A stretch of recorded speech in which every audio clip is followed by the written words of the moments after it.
L'atelier podcast sur Hashtag Avenir. Est-ce que vous pouvez nous expliquer un petit peu ce que c'est ce podcast? Comment il s'appelle et ce qu'il y a dedans?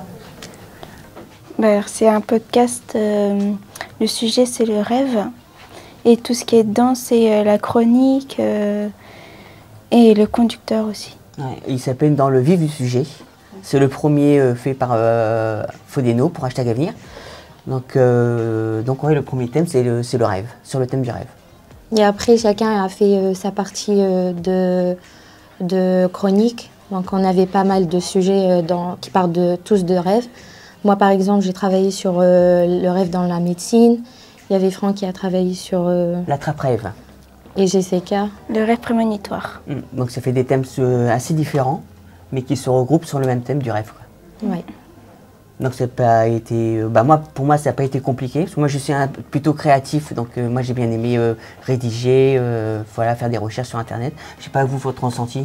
Moi c'était une nouvelle expérience, donc au début j'étais un peu stressée, là mais j'ai beaucoup aimé. C'est pareil, nouvelle expérience. Ouais. Comment vous vous êtes préparé à tout ça? Est-ce qu'il y a eu des étapes? Est-ce qu'on vous a proposé des étapes de travail? Oui, au début, on a fait plus l'écriture de ce qu'on va dire, ce qu'on va parler. Et après, on a fait... les exercices de diction. Oui, c'est ça. Oui. On a travaillé ça en groupe. Et à la fin, on a pu enregistrer. Puis on a fait des recherches et après, ça nous a permis de rédiger. L'enregistrement, moi, j'ai trouvé ça stressant quand même. Je sais pas si oui, moi aussi. Mais ça a été. Ouais, ça a été. Grâce à Elodie, elle nous a bien mis bien respirer, pas stresser, prendre son temps. Oui. Bien articulé. Bien articulé surtout, ouais. Ça c'est compliqué ça. Vous vous rappelez d'un exercice de diction en particulier? Oui, on a fait un exercice qui était un peu long, mais c'était bien avec Joël, là où elle a pu faire l'enregistrement. Elle a pensé qu'elle ne peut pas faire, mais à la fin, elle l'a fait. Et c'était trop... comment dire? Trop bien. Pendant les séances de travail, comment vous vous êtes organisé personnellement? Est-ce qu'il y a eu beaucoup d'entraide? Est-ce que vous avez dû travailler beaucoup en autonomie? On a beaucoup d'entraide. Oui, moi perso, on a fait lire nos aidé, feuilles, on a partagé nos feuilles pour savoir si c'était bien écrit en français, si pas de problème de syntaxe de phrases aussi.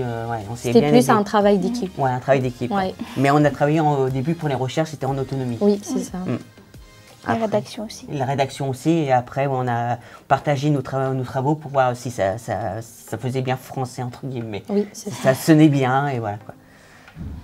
Par rapport à votre construction de projet Hashtag Avenir, est-ce que vous estimez que participer à un atelier de podcast vous apporte quelque chose et si oui, quoi?